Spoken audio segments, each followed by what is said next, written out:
نظام کائنات کو بنانے کی بات اکیلا ہی چلا رہا ہے، ایک رائی کے دانے کے برابر بھی کوئی اس کا ہم سب کوئی شریک نہیں ہے۔ یہ وہ عقیدہ اور دعوت ہے جو حضرت آدم علیہ السلام سے لے کر جناب رسول اللہ صلی اللہ علیہ وآلہ وسلم تک تمام انبیاء کی دعوت ہے۔ رسول اللہ صلی اللہ علیہ وآلہ وسلم کی وفات کے بعد اس کو عام کرنا ہر مسلمان کی داری ہے، لیکن یہ ایک اصول ہے کہ جس نے بھی توحید کا اعلان کیا ہے، اللہ کو الہ، داتا، غوث اعظم، بیٹے بیٹیاں دینے والا، نقصان نفع کا مالک، سننے والا، بیڑیاں پار لگانے والا، بیٹیاں اور بیٹے دینے والا، یہ کہا ہے، اس کی دعوت دی ہے۔ اس کے ساتھ کیا ہوا وہ آپ علماء سے سنتے رہتے ہیں۔ حضرت ابراہیم علیہ السلام کی سیرت اللہ تعالیٰ نے قرآن مجید میں ارشاد فرمائی ہے کہ ابراہیم علیہ السلام نے توحید کی دعوت دی اپنے گھر میں اپنے باپ کو۔ وہ باپ جو اپنے بیٹے پر جان فدا کرتا ہے، کہتا ہے آپ کی جب کہ پہ مجھے تکلیف آ جائے، میں مر جاؤں، مجھے کچھ ہو جائے، آپ کو کچھ نہ ہو۔ جب یہ توحید کی دعوت بیٹے نے باپ کو دی تو باپ نے کہا تیرے ساتھ سلوک یہ کروں گا کہ تمہیں پتھر مار مار کر ختم کر دوں گا اگر تو اس دعوت سے باز نہ آیا۔ اور حضرت ابراہیم علیہ السلام کو نیک صورت بیٹے کو باپ گھر سے نکال دیتا ہے۔ جرم کیا ہے کہ تو توحید کی دعوت دیتا ہے، تو یہ کہتا ہے کہ الہکم الہ واحد، الہ، داتا، غوث اعظم، بیٹے بیٹیاں دینے والا ایک ہے، زیادہ نہیں ہے۔ یہی معاملہ حکومت وقت کو پتہ چلتا ہے۔ الکفر ملت واحدہ، سارے کافر اکٹھے ہوتے ہیں اور کہتے ہیں اس دعوت کو کس طریقے سے روکا جائے۔ مشورہ یہ ہوا، میٹنگ یہ ہوئی کہ اس نوجوان کو ختم کر دیا جائے تاکہ یہ دعوت یہاں رک جائے۔ لیکن اللہ تعالیٰ فرماتے ہیں ہم جس دعوت کو عام کرنا چاہیں اس کو کوئی روک نہیں سکتا۔ ایک بہت بڑا الاؤ، آگ تیار کی گئی اور حضرت ابراہیم علیہ السلام کو اس میں پھینک دیا گیا کہ نوجوان ختم ہو جائے گا، دعوت رک جائے گی، دعوت ختم ہو جائے گی۔ لیکن اللہ تعالیٰ فرماتے ہیں اے آگ تیرا کام واقعی جلانا ہے، تو جلا دیتی ہے، لیکن آج اپنے اس مقصد میں تو کامیاب نہیں ہو سکتی، بلکہ آج تو ہمارے ابراہیم کو جلانا نہیں ہے۔ یا نار کونی بردم و سلامہ، تو ہمارے ابراہیم کے لیے ٹھنڈی ہو جا۔ آگ کا کام کیا ہے؟ جلانا ہے، لیکن ابراہیم علیہ السلام کے لیے آگ ٹھنڈی ہو رہی ہے، جلا نہیں رہی۔ اور یہی دعوت جناب رسول اللہ صلی اللہ علیہ وآلہ وسلم نے جب دی،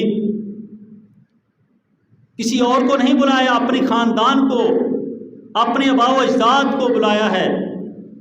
ایک میٹنگ، ایک اجلاس رکھا ہے، سارے آئے، چھوٹے بڑے۔ رسول اللہ صلی اللہ علیہ وسلم فرماتے ہیں لوگوں میرے بارے میں آپ کی کیا رائے ہے؟ کہتے ہیں صادقاً امیناً، آپ سچے بھی ہیں اور امانت دار بھی ہیں۔ لیکن جب رسول اللہ صلی اللہ علیہ وسلم نے یہ فرمایا قولوا لا الہ الا اللہ تفلحوا، ایک حدیث میں لفظ ہے تملک الارض والاجمع، آپ صلی اللہ علیہ وسلم فرماتے ہیں اگر تم لا الہ الا اللہ پڑھ لو تفلحوا، کامیاب ہو جاؤ گے۔ ایک حدیث میں لفظ ہیں اگر تم لا الہ الا اللہ پڑھ لو تملک الارض والاجمع، تم عرب و عجم کے مالک بن جاؤ گے۔ وہ چچا جس نے رسول اللہ صلی اللہ علیہ وسلم کی پیدائش کی خوشی میں اپنی لونڈی کو آزاد کر دیا تھا کہ تو یہ خبر لے کر آئی ہے کہ میرے بھائی کے گھر میں اللہ نے مجھے بھتیجا دیا ہے جس کا نام محمد ہے، جا میں تجھے آزاد کرتا ہوں، اس نے سب سے پہلے وہ الفاظ کہے جو میری زبان اجازت نہیں دے رہی کہ میں کہوں۔ اس کا جواب اللہ نے قرآن میں دیا ہے، اور سارے ہی اپنی زبان میں وہ جو صادق اور امین کہہ رہے تھے بڑبڑاتے ہوئے باتیں کرتے ہوئے چلے گئے، صرف ایک بندہ کھڑا ہوا جس نے تصدیق کی اور کہا کہ یا رسول اللہ آپ جو کہہ رہے ہیں میں اس کو ماننے کے لیے تیار ہوں، الہکم الہ واحد، الہ ایک ہے، لا الہ الا اللہ محمد رسول اللہ، میں لا الہ الا اللہ محمد رسول اللہ پڑھتا ہوں، اللہ کو الہ مانتا ہوں، آپ کو رسول مانتا ہوں۔ وہ کون ہیں؟ حضرت ابوبکر صدیق رضی اللہ تعالیٰ۔ اور نوجوانوں میں، بچوں میں 10 سال کی عمر حضرت علی رضی اللہ تعالیٰ نے کی ہے، بچوں میں حضرت علی ایمان لاتے ہیں۔ خواتین میں رسول اللہ صلی اللہ علیہ وسلم کی پاک بیوی ہماری ماں خدیجۃ الکبریٰ ایمان لاتی ہیں۔ حال کیا ہے کہ سارا خاندان جو صادق امین کہہ رہا تھا اس نے بائیکاٹ کر دیا ہے، آپ صلی اللہ علیہ وسلم سے کسی قسم کا لین دین نہیں کرنا، بلکہ آپ صلی اللہ علیہ وسلم کی 2 بیٹیوں کی شادی ہوئی، طلاقیں دے کے گھر بھیج دیں، آپ کا باپ ایک نیا دین لے کر آیا ہے، ہمارا آپ کا کوئی تعلق نہیں ہے۔ خاندانی بائیکاٹ ہے، صرف 3 بندے ہیں، مردوں میں حضرت ابوبکر صدیق، بچوں میں حضرت علی رضی اللہ تعالیٰ عنہ، اور خواتین میں حضرت خدیجۃ الکبریٰ رضی اللہ تعالیٰ عنہ، جو رسول اللہ صلی اللہ علیہ وسلم کے ساتھ کھڑے ہیں، آپ صلی اللہ علیہ وسلم کو اللہ کا رسول مان رہے ہیں۔ اسی لیے تو رسول اللہ صلی اللہ علیہ وآلہ وسلم ہماری ماں حضرت خدیجہ کو جب بھی یاد کرتے تو رو پڑتے، تو ہماری دوسری مائیں پوچھتی یا رسول اللہ وجہ کیا ہے؟ جب بھی خدیجہ کا نام آتا ہے آپ رو پڑتے ہیں، آپ کو اتنی محبت اس سے ہمارے سے کیوں نہیں ہے؟ آپ صلی اللہ علیہ وسلم فرماتے ہیں تمہیں کیا معلوم خدیجہ کا مقام اور مرتبہ کیا ہے؟ جب لوگوں نے مجھے دھکے دیے تھے، جب لوگوں نے مجھے نبی ماننے سے انکار کر دیا تھا، جب لوگوں نے میرا بائیکاٹ کر دیا تھا، اس وقت خدیجہ نے کہا تھا اللہ آپ کو کبھی بھی ضائع نہیں کرے گا، اور اس نے کہا میری ماں، میری جان، میرا مال، میری ہر چیز آپ پر قربان ہے، آپ جہاں چاہیں خرچ کریں۔ بھائیو دوستو، توحید کے حوالے سے وہ سرزمین مکے کی ہو یا مدینے کی، وہ مصر کی ہو یا بابل شہر ہو، وہ پاکستان کا کوئی شہر ہو، جس نے بھی یہ اعلان کیا ہے اس کے ساتھ ایسا ہوا ہے اور قیامت تک ہوتا رہے گا۔ اس لیے توحید کی دعوت کا عام کرنا میں اور آپ سمجھتے ہیں کہ شاید علماء کی ذمہ داری ہے، شاید خطیب اور امام جانے اور دین جانے۔ بھائیو یہ بھی بات ذہن سے نکال دیں، جس نبی کا ہم کلمہ پڑھتے ہیں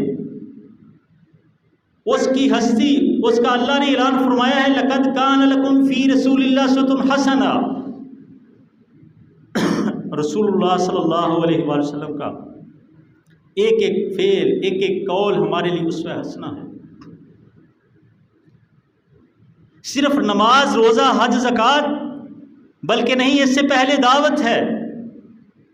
اگر آپ دعوت دیں گے تو وہی سلوک ہوگا جو حضرت ابراہیم علیہ السلام سے ہوا ہے، وہی سلوک ہوگا جو محمد رسول اللہ صلی اللہ علیہ وسلم سے ہوا ہے۔ آپ کہیں گے وہ کیوں؟ یہ دعوت ایسی دعوت ہے کہ جس نے بھی اس کو کیا ہے اس کے ساتھ ایسا ہے۔ رسول اللہ صلی اللہ علیہ وآلہ وسلم کے بارے میں اپنا ہی خاندان، اپنی ہی قوم اور قبیلہ، اپنے ہی خاندان کے لوگ جو صادق اور امین کہہ رہے تھے، جب ان کو توحید کی دعوت دی ہے تو پھر بائیکاٹ ہو گیا ہے۔ پھر رسول اللہ صلی اللہ علیہ وآلہ وسلم کو ہر طرح کی تکلیف دی گئی ہے۔ وجہ کیا ہے؟ اللہ تعالیٰ تو فرماتے ہیں وَمَا أَرْسَلْنَاكَ إِلَّا رَحْمَةً لِّلْعَالَمِينَ، ہم نے اس زمین و آسمان کی فضا میں رسول اللہ صلی اللہ علیہ وسلم کو رحمت بنا کر بھیجا ہے۔ آپ صلی اللہ علیہ وسلم سے لڑائی کس چیز کی ہے؟ آپ صلی اللہ علیہ وسلم کو کیوں تکلیفیں دی جا رہی ہیں؟ آپ صلی اللہ علیہ وسلم کو مکے کیوں نہیں رہنے دیا جا رہا؟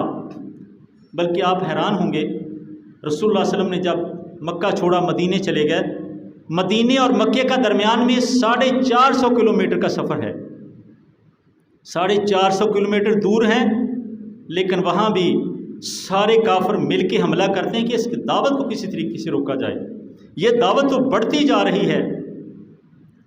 اللہ تعالی ہمیں بھی اس دعوت کے لیے کچھ وقت نکالنے کی توفیق عطا فرمائے، جس کے لیے انبیاء علیہ السلام نے اپنی جانوں کے نذرانے پیش کیے ہیں اور اپنا وقت دیا ہے، اور صحابہ نے اپنا تن من دھن ہر کچھ قربان کیا ہے اس دعوت کے لیے۔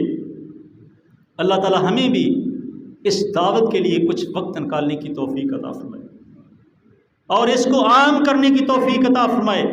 میں اور آپ یہ سمجھتے ہیں کہ شاید صرف علماء کی ذمہ داری ہے، خطیب حضرات کی ذمہ داری ہے، بلکہ نہیں، جس نے بھی لا الہ الا اللہ محمد رسول اللہ پڑھا ہے اس کی ذمہ داری ہے کہ اس دعوت کو عام کیا جائے، کیونکہ ہمارا عقیدہ ہے کہ رسول اللہ صلی اللہ علیہ وسلم خاتم النبیین ہیں، آپ کے بعد کوئی نبی نہیں آئے گا، آئیں گے بہت، دعویٰ بہت کریں گے، لیکن کذابون دجالون کذاب لعنتی ہوں گے، اس لیے آپ وسلم کے بعد کوئی نبی نہیں آئے گا۔ نبیوں کے اس منصب کو، توحید اور رسالت کو آگے پہنچانے کی ذمہ داری صرف اساتذہ، صرف خطیب، صرف امام نہیں، ہر مسلمان کی ذمہ داری ہے۔ رسول اللہ صلی اللہ علیہ وسلم فرماتے ہیں بلغ عنی ولو آیا، حکم ہے آپ صلی اللہ علیہ وسلم کا کہ میرے فرمان کو پہنچاؤ، وہ قرآن کی صورت میں پہنچے یا حدیث کی صورت میں۔ بہت زیادہ درود السلام پیغمبر اعظم آخر رحمت للعالمین جناب رسول اللہ صلی اللہ علیہ وآلہ وسلم کی ذات گرامی پر، کہ جن کا ایک ایک لمحہ ہمارے لیے اسوہ حسنہ ہے۔ میری نماز، روزہ، زکوٰۃ، حج، تمام عبادتیں اس وقت تک وہ عبادت نہیں بن سکتی، نہیں کہلوا سکتی جب تک طریقہ رسول کے مطابق نہ ہو جائیں۔ میں بے شک اپنی طرف سے جتنی مرضی نمازیں پڑھتا رہوں، صدقات کرتا رہوں، نوافل پڑھتا رہوں، لیکن اگر اس پر رسول اللہ علیہ وسلم کی مہر ثبت نہیں ہے، آپ صلی اللہ علیہ وسلم کا طریقہ نہیں ہے، تو پھر وہ عمل قابل قبول نہیں ہے، کیونکہ قرآن اعلان فرماتا ہے عاملۃ ناصبۃ تصلیٰ نارا حامیہ۔ کل قیامت کا دن ہوگا، کچھ لوگوں کے پاس اعمال اتنے ہوں گے کہ کر کر کے تھک گئے، صدقہ کر کر کے تھک گئے، نفل پڑھ پڑھ کے تھک گئے، عبادت اپنی طرف سے کر کر کے تھک گئے، لیکن طریقہ رسول اللہ صلی اللہ علیہ وسلم کا نہیں تھا۔ تصلیٰ نارا حامیہ، اس کے باوجود جہنم جا رہے ہیں۔ یہاں تک آپ کے مقام اور مرتبے کا تعلق ہے۔ ربیع الاول کا مہینہ ہے، آپ صلی اللہ علیہ وسلم کی آمد کا مہینہ ہے، آپ صلی اللہ علیہ وسلم کی اس مہینے میں پیدائش ہوئی ہے۔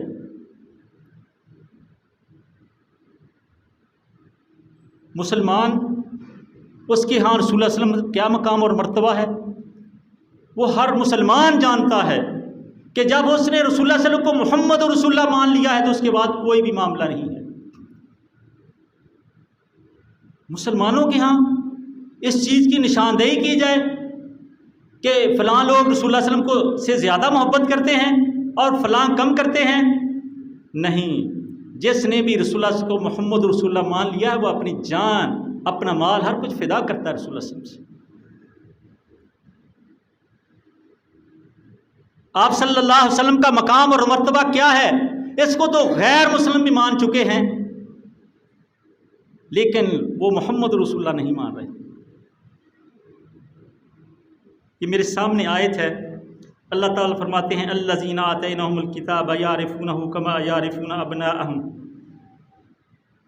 اہل کتاب عیسائی ہوں یا یہودی، وہ آپ کو ایسے جانتے ہیں جیسے اپنے بیٹوں کو جانتے ہیں۔ مقام اور مرتبے کے اعتبار سے رسول اللہ صلی اللہ علیہ وسلم کو ایسے جانتے ہیں جیسے اپنے بیٹوں کو جانتے ہیں۔ اگر مقام اور مرتبے کے لحاظ سے رسول اللہ صلی اللہ علیہ وسلم کو اس طرح جانتے ہیں تو پھر ان کو کوئی فائدہ کیوں نہیں ہو رہا؟ اس لیے نہیں ہو رہا کہ وہ محمد بن عبداللہ کے نام سے تو مانتے ہیں، محمد رسول اللہ نہیں مانتے۔ دنیا میں بڑے بڑے رائٹر آئے ہیں، ایک عیسائی رائٹر ہے انگریز، اس نے سوچا کہ میں بڑی شخصیات جو دنیا میں گزری ہیں ان پر کتاب لکھوں، عیسائی ہے۔ جب لکھتا ہے تو سب سے پہلے کس کا نام آتا ہے؟ محمد رسول اللہ۔ ایک عیسائی بھی یہ دعویٰ کر رہا ہے کہ سب سے بڑی شخصیت دنیا میں کوئی ہوئی ہے تو محمد رسول اللہ صلی اللہ علیہ وسلم ہے۔ میں تو مسلمان ہوں، میں تو اس آپ صلی اللہ علیہ وسلم کا ادنا سا خادم ہوں، میں کیسے رسول اللہ صلی اللہ علیہ وسلم کی گستاخی کروں گا؟ دنیا میں بہت متعصب قوم ہے ہندو، کسی کو نہیں مانتا اپنے علاوہ۔ مولانا عبد المجید چودھری رحمہ اللہ نے ہندو شعراء جو شاعر گزرے ہیں ان کا نعتیہ کلام اکٹھا کیا ہے کہ ہندو شعراء بھی رسول اللہ صلی اللہ علیہ وسلم کی تعریف فرما رہے ہیں کہ آپ صلی اللہ علیہ وآلہ وسلم سے بہتر شخصیت کوئی دنیا میں نہیں آئی۔ اس لیے بھائیو، رسول اللہ صلی اللہ علیہ وسلم کو حسن کے اعتبار سے غیر مسلم ہوں یا مسلمان سب مانتے ہیں کہ رسول اللہ صلی اللہ علیہ وسلم سے بڑا حسین کوئی نہیں تھا۔ محمد بن عبداللہ کے نام سے مانتے ہیں، محمد رسول اللہ کے نام سے نہیں مانتے۔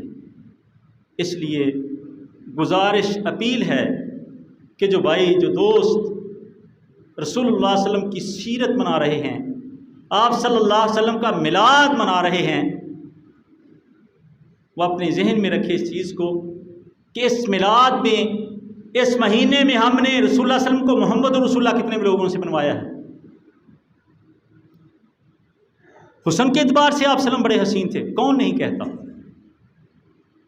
یہ تو سب غیر مسلم تعریف کر چکے ہیں رسول اللہ صلی اللہ علیہ وسلم کی، سکھ، عیسائی، یہودی، ہر مذہب یہ کہہ چکا ہے کہ محمد بن عبداللہ کے نام سے رسول اللہ صلی اللہ علیہ وسلم سے زیادہ کوئی بڑی شخصیت نہیں ہے۔ لیکن میرے حق میں فیصلہ تب ہوگا جب میں محمد رسول اللہ کے نام سے رسول اللہ صلی اللہ علیہ وسلم کو مانوں۔ اس لیے میں نے جو شروع میں ابتدا میں چند باتیں کی ہیں، لَقَدْ كَانَ لَكُمْ فِي رَسُولِ اللَّهِ أُسْوَةٌ حَسَنَةٌ، اگر میں رسول اللہ صلی اللہ علیہ وسلم کو محمد رسول اللہ مان رہا ہوں تو پھر مجھے صرف خوشی 12 دن ہونی چاہیے دنیا میں رسول اللہ صلی اللہ علیہ وسلم کے آنے کی، صرف 12 ربیع الاول کو آپ کی خوشی ہونی چاہیے؟ یہ تو یار بہت تھوڑی خوشی ہے، بہت چھوٹی خوشی ہے۔ رسول اللہ صلی اللہ علیہ وسلم کی خوشی تو ہر مومن کے دل میں ہر وقت ہونی چاہیے، ہر لمحے ہونی چاہیے۔ یہ ابھی ہم اکٹھے ہوئے ہیں نماز کے لیے، نماز جمعہ ادا کر رہے ہیں، یہ کس کا اسوہ ہے؟ رسول اللہ صلی اللہ علیہ وسلم کا اسوہ ہے۔ ہم اس کام کو کر کے رسول اللہ صلی اللہ علیہ وسلم کے میلاد کی خوشی منا رہے ہیں کہ آپ صلی اللہ علیہ وسلم دنیا میں تشریف لائے، آپ کے سبب سے ہم جمعہ پڑھ رہے ہیں۔ آپ صلی اللہ علیہ وآلہ وسلم کا مقام اور مرتبہ اسی حوالے سے اگر مانا جائے تو پھر حقیقت میں آخرت میں کچھ ملے گا، وگرنہ صرف نعروں سے، صرف بازار سجانے سے، صرف 2-4 دفعہ یا رسول اللہ، میلاد مصطفیٰ، اس طرح کے نعرے لگانے سے میری کچھ بات بن جائے گی؟ نہیں۔ رسول اللہ صلی اللہ علیہ وسلم فرماتے ہیں بین العبد و بین الکفر ترک الصلاۃ، نماز کے پڑھنے اور نہ پڑھنے سے مسلمان کا پتہ چلتا ہے۔ اب میں نے تولنا ہے اپنے آپ کو کہ کیا میں مسلمانوں کی کیٹیگری میں آتا ہوں آپ صلی اللہ علیہ وسلم کے فرمان کے مطابق، یا غیر مسلم کی کیٹیگری میں آتا ہوں؟ میں دنیا میں کسی سے دوستی کرتا ہوں تو اس کے لباس کے مطابق لباس پہننے کی کوشش کرتا ہوں، اس کے کھانے کی طرح میں کھانے کی کوشش کرتا ہوں کہ فلاں میرا دوست فلاں جگہ پہ بیٹھتا ہے میں بھی وہاں بیٹھوں، لیکن میرا دعویٰ ہو میں محمد رسول اللہ صلی اللہ علیہ وسلم سے محبت کرتا ہوں اور میں نماز نہیں پڑھتا، مجھے جمعے کو کوئی فکر نہیں ہے، مجھے صرف 10 دن 12 دن 1 دن محبت کا کافی ہے۔ بھائیو، نجات کے لیے نہ 10 دن نہ 12 دن، بلکہ جب سے مسلمان پیدا ہوا ہے اس سے لے کر اس کی وفات تک یہ معاملہ چلے گا۔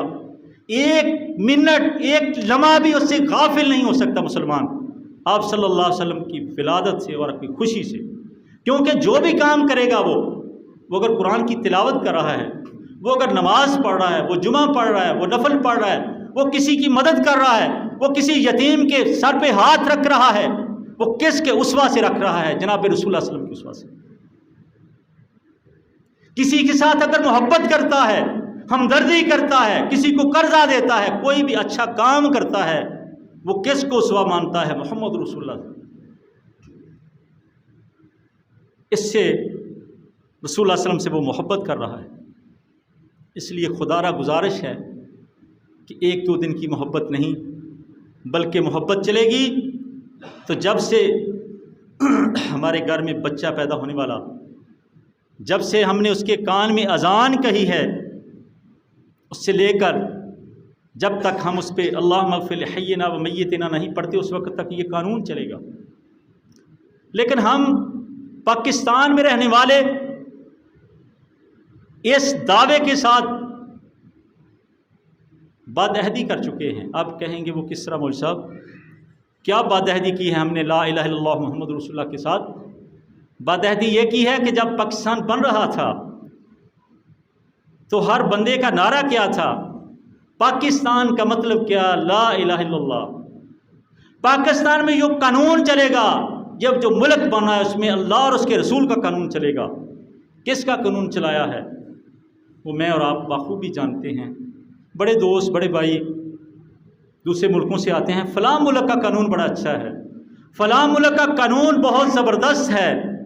او بھائیو، اللہ نے یہ قوانین کی کتاب قرآن مجید اتاری ہے۔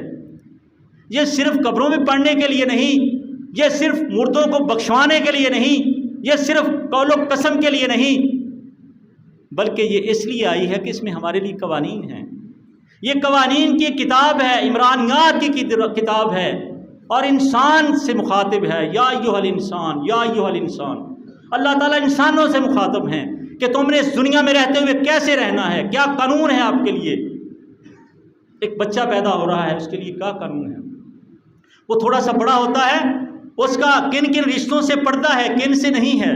وہ تھوڑا سا بڑا ہوتا ہے، کن سے اس کا نکاح ہو سکتا، کن سے نہیں ہو سکتا۔ وہ فوت ہو جاتا ہے، کس کو کتنی اس کی وراثت ملے گی، یہ قرآن کہتا ہے، میں نہیں کہتا۔ اس لیے اللہ تعالیٰ ہمیں رسول اللہ صلی اللہ علیہ وآلہ وسلم کے ساتھ عارضی محبت نہیں بلکہ دائمی محبت عطا فرمائے۔ رسول اللہ صلی اللہ علیہ وسلم نے فرمایا تھا، اللہ کے ہاں وہ عمل زیادہ بہتر ہے اجر کے اعتبار سے، بے شک وہ قلیل ہو لیکن آتما وہ ہمیشہ ہو۔ بعض دیکھا ہے اسٹوڈنٹ اگر رزلٹ آنا ہو نا، 2-4 دن تہجد بھی پڑھیں گے، دعائیں بھی بڑی کریں گے، نفل بھی پڑھیں گے، قاری صاحب کو بھی کہیں گے ہمارے لیے دعا کرو۔ جب رزلٹ آ گیا تو بس ٹھیک ہے، اب بندہ مل ہی نہیں رہا کہ مسجد میں تھا کہ نہیں، وہ جو دعائیں کروا رہے تھے کدھر گئے؟ رزلٹ آ گیا بس۔ یہ نہیں، رزلٹ کے دنوں میں نہیں، ربیع الاول کے مہینے میں ہی نہیں، بلکہ سارا سال جب بھی مؤذن کہے اللہ اکبر اللہ اکبر، اللہ بڑا ہے، محمد رسول اللہ، محمد اس کے رسول ہیں، حی علی الصلاۃ، نماز کی طرف آؤ، حی علی الفلاح، یہ فلاح کا راستہ ہے، تو میں ایز اے مسلم رسول اللہ صلی اللہ علیہ وسلم کی پیدائش کی خوشی میں مسجد کی طرف آؤں کہ مجھے رسول اللہ صلی اللہ علیہ وسلم نے بلایا ہے، یہ اللہ اور اس کے رسول مجھے بلا رہے ہیں، کوئی اور نہیں بلا رہا۔ اس لیے میرا کام کاج، میرے معاملات، میرا دوستی، میرا بیٹھنا، میرا گپ شپ کرنا، یہ سارا فضول ہے اب رسول اللہ صلی اللہ علیہ وسلم کی محبت۔ ٹائم مکمل ہو گیا ہے، اللہ تعالیٰ سے دعا ہے کہ اللہ تعالیٰ ہمیں رسول اللہ صلی اللہ علیہ وسلم کی حقیقی محبت عطا فرما دے۔ وما علینا الا البلاغ المبین۔